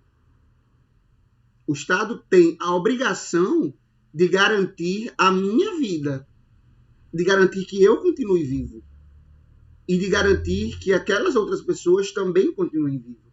Se eu, como ser humano, aceito a morte de outra pessoa de qualquer forma, para mim, pessoalmente, a humanidade falhou. O meu senso de humanidade falhou. Porque ele também é um ser humano. Ele é da mesma espécie que eu. Se o Estado, neste momento, tem o direito de tirar a vida dele, qual é a garantia que eu tenho de que em algum momento ele não tem o direito de tirar a minha vida? Qual é a garantia? Porque eu nunca vou cometer o crime. E aí, o grande filósofo contemporâneo é Justin Bieber. Nunca diga nunca. Nunca diga nunca. E olha só, vamos trabalhar, como eu falei desde o início para vocês, com dados. História trabalha com fatos. Eu quero trabalhar com fatos com vocês. Compartilhar aí na tela um mapinha do mundo. Isso daí é a população prisional do mundo. A maior população prisional, com 2.145.100 pessoas, é a dos Estados Unidos. O Brasil está em terceiro lugar, com 698.618 pessoas presas. Tá certo? A taxa de ocupação, e aí percebam, a taxa de ocupação dos Estados Unidos com a maior população prisional é de 103%, e no Brasil ainda é maior a taxa de ocupação de 188%. Quer dizer, tem menos cadeias do que o que deveria ser necessário para que as pessoas estejam ali. Mas ainda tem mais um problema. A taxa dessa população de 2 milhões dos Estados Unidos, a taxa de presos sem condenação é de 20%. No Brasil, é de 37%. 37% da população prisional que está no Brasil nunca passou diante de um juiz. Não teve o direito à sua defesa. Tá certo? E aí, por que eu estou fazendo essa comparação direta? Porque nos Estados Unidos, a gente tem pena de morte em alguns estados. Mas, mesmo assim, a gente tem níveis de violência altíssimos, certo? E uma população prisional de 2 milhões de pessoas. O Rio Grande do Norte tem 3 milhões de pessoas. É como se fosse quase o estado do Rio Grande do Norte todo, dentro de uma cadeia. Entendem? Eu quero só ler para vocês uma filósofa, uma filósofa americana que é ativista dos direitos ativista dos direitos negros dos Estados Unidos, né, dos direitos civis, como eles chamam, Angela Davis, tá certo? Nesse livro aqui, A Democracia da Abolição para Além do Império, das Prisões e da Tortura. Esse livro é uma sequência de entrevistas, certo? Que ela deu a uma mesma pessoa e a pessoa organizou em formato de livro. E aí, nessas entrevistas, ela fala. A pergunta é o seguinte: por que as pessoas se sentem mais seguras com a existência dos presídios? Você está certo? Aí a resposta dela. Você está certo ao me indagar sobre o que faz as pessoas se sentirem mais seguras. O que é diferente de estarem realmente mais seguras. É irônico que, com a contínua pandemia de violência íntima, violência doméstica, a família ainda seja considerada um lugar seguro, um refúgio. A ameaça à segurança parece sempre vir de fora, do inimigo imaginário externo. Há imagens múltiplas de inimigo, incluindo os imigrantes e os terroristas, mas o presidiário, visto como assassino e estuprador, está perigosamente mais próximo de uma ameaça à segurança. Hoje, existem mais de 2 milhões de pessoas atrás das grades. A maioria não foi condenada por crimes violentos. considerado como a personificação do inimigo. Teoricamente, isso deveria fazer com que as pessoas se sentissem melhor.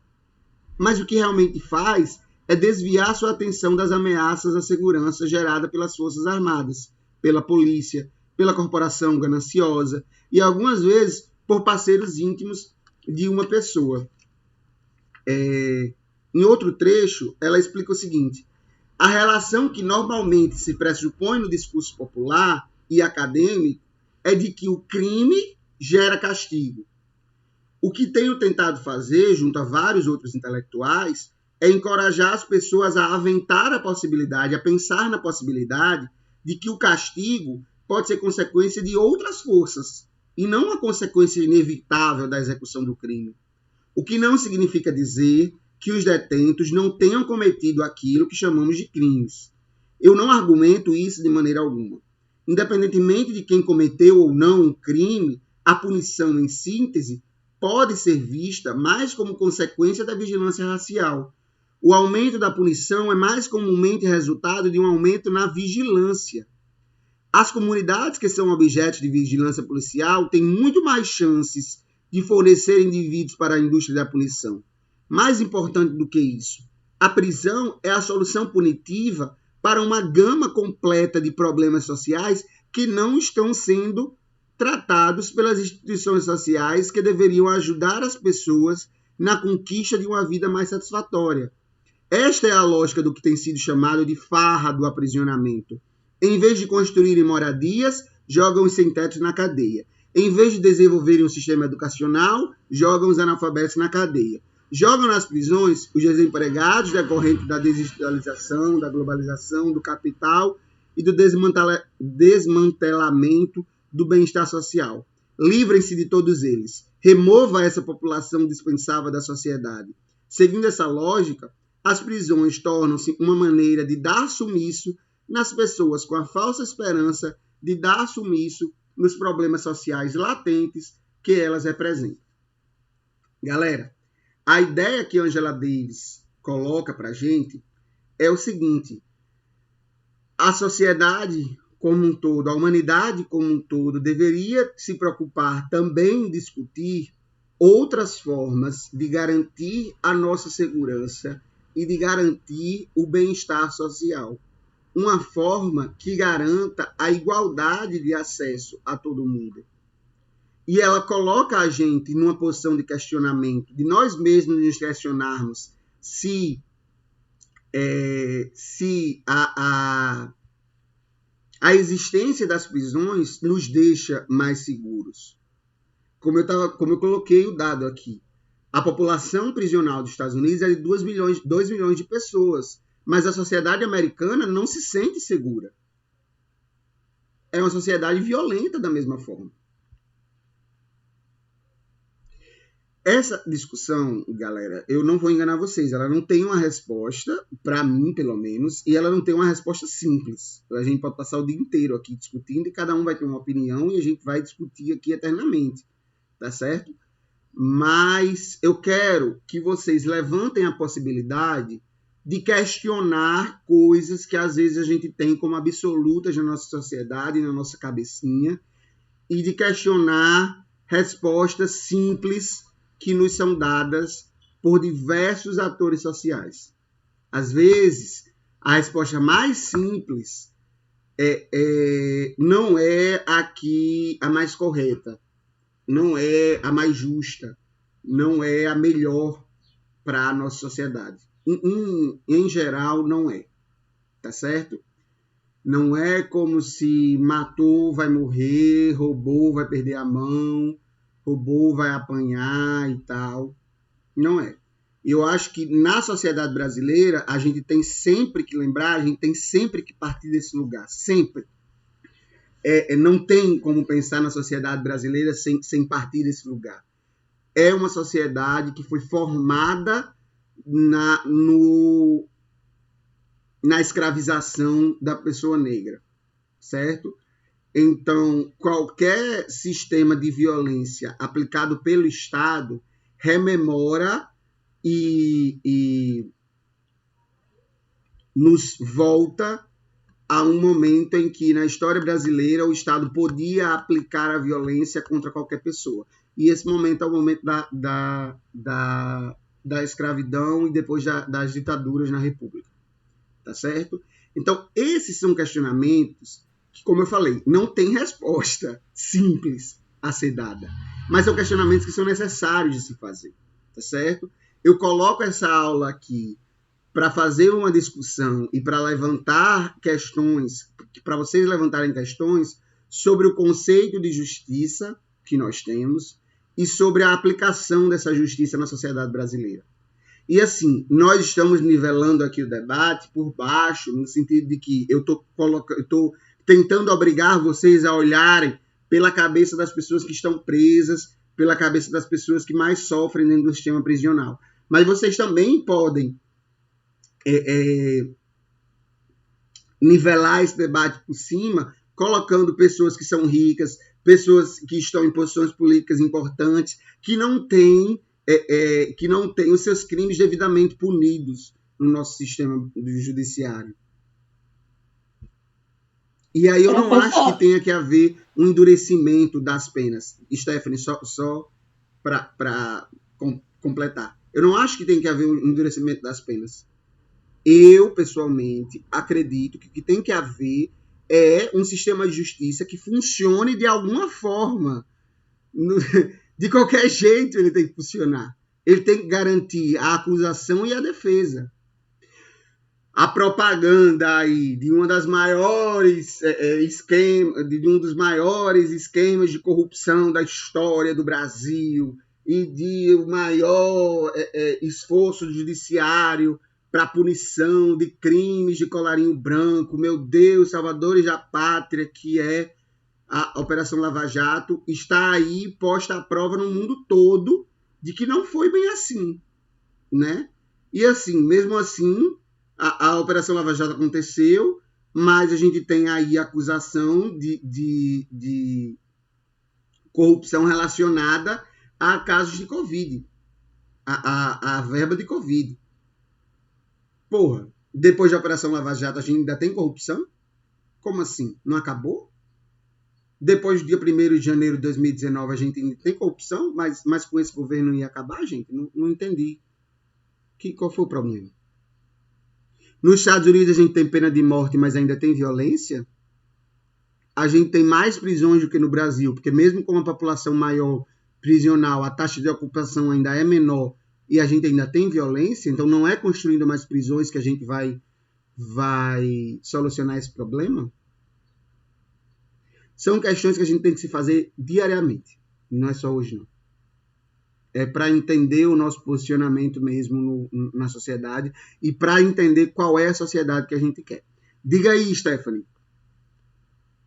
Professor, voltando um pouquinho para esse negócio da pena de morte, eu acho que, tipo assim, o Brasil, ele tem uma justiça falha, sabe, professor? Muito falha, onde é, tipo assim, tem casos e casos. Se o Brasil fosse aplicar uma pena de morte, quem ia sofrer mais? Negros, pessoas das favelas, essas coisas, sabe? Então, tipo assim, a gente tem que pesar muito. Claro que eu, como mulher, queria muito que, tipo assim, um estuprador fosse morto, porque ia ser menos um no mundo.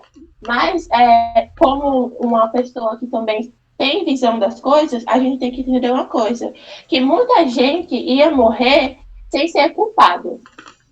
Muita gente ia... Como já acontece nos Estados Unidos. Se acontece nos Estados Unidos, imagina no Brasil, entende? Por isso que, como o senhor disse, é uma coisa que a gente tem que discutir muito e que não tem uma resposta certa. Eu entendo o lado das pessoas que falam assim, não tem que existir, mas eu também entendo o lado das pessoas que falam que não tem que existir. É isso. Eu acho, Stephanie, eu nem chego ao ponto de discutir essas questões de quem sofreria mais com a pena de morte. Eu ainda fico na questão de qual é o direito que o Estado tem de tirar a vida de alguém. E se o direito absoluto que existe na nossa sociedade é a vida, se o crime horrendo que a pessoa que vai para a pena de morte cometeu Porque geralmente, pelo menos o exemplo que a gente mais tem é os Estados Unidos, né? E aí, nos Estados Unidos, o que leva à pena de morte é o homicídio. Geralmente é isso. Nas outras sociedades também. O crime que você comete para a pena de morte é o homicídio. Se a pessoa matou e o Estado vai matar também, então são duas pessoas matando aí na história. Eu não entendo. É verdade. A Não lógica assim. de que isso seria o fim realmente do problema. Entende? Acho que a gente estaria criando outro problema, no caso. E eu acho que, como a Angela Davis fala, às vezes a violência está tão próximo da gente e a gente tem essas instituições como seguras, por exemplo, a família, e nem para todo mundo é seguro, sabe? Eu acho que são questões bem complexas para a gente pensar, discutir, estudar, e é interessante que vocês se atentem e se interessem por esses assuntos, por essas discussões, porque a gente tem que estar, como eu estava falando, a gente tem que colocar isso em questão para a gente pensar no modelo de sociedade que nós queremos, no modelo de sociedade que nos interessa de alguma forma. Tá certo? Então é isso. Alguém tem mais alguma questão? Alguém tem mais algum comentário? Qualquer coisa queira dizer, desabafar, falar, dizer, professor, eu acho que o senhor é apenas um doido defensor dos direitos humanos. E é isso aí. Alguém?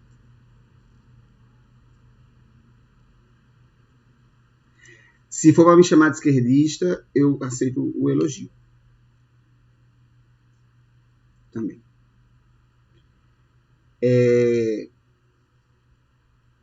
Galera, é isso, tá certo?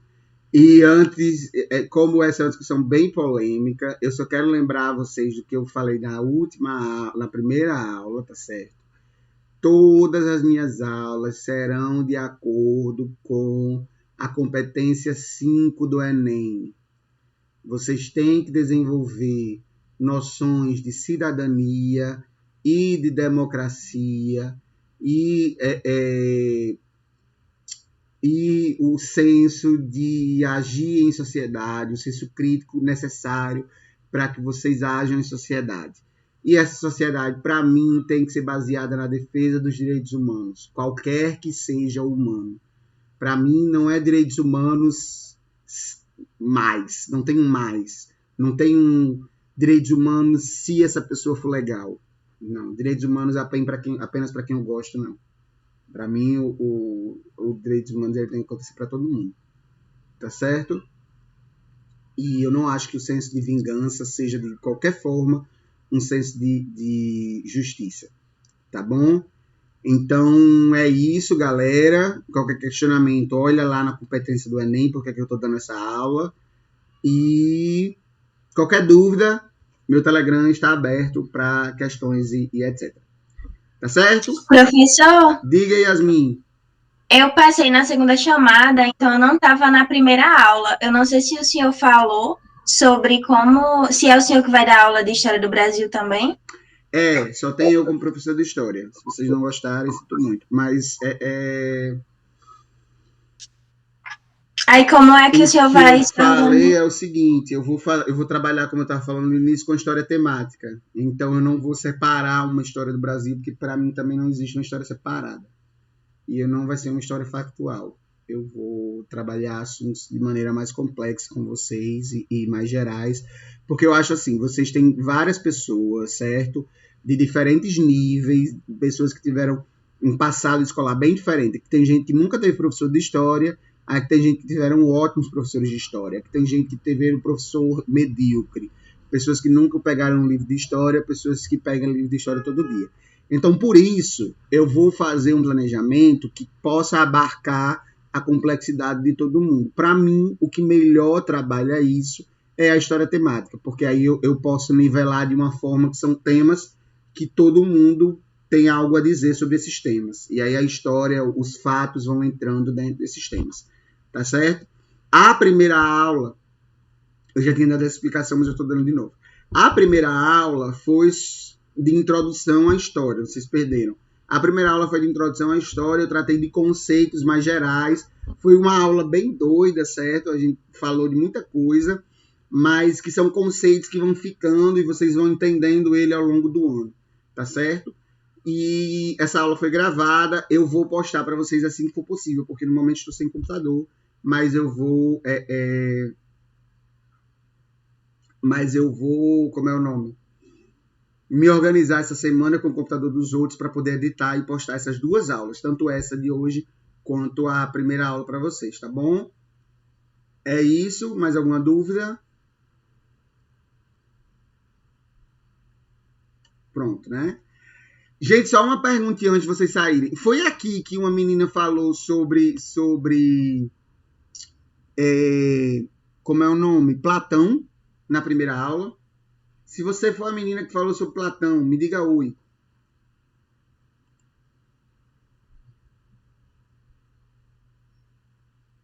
Foi aqui? Então não foi. Vou entender que não foi. Valeu, galera. Um beijo. Bom intervalo aí pra vocês. 9h30 já.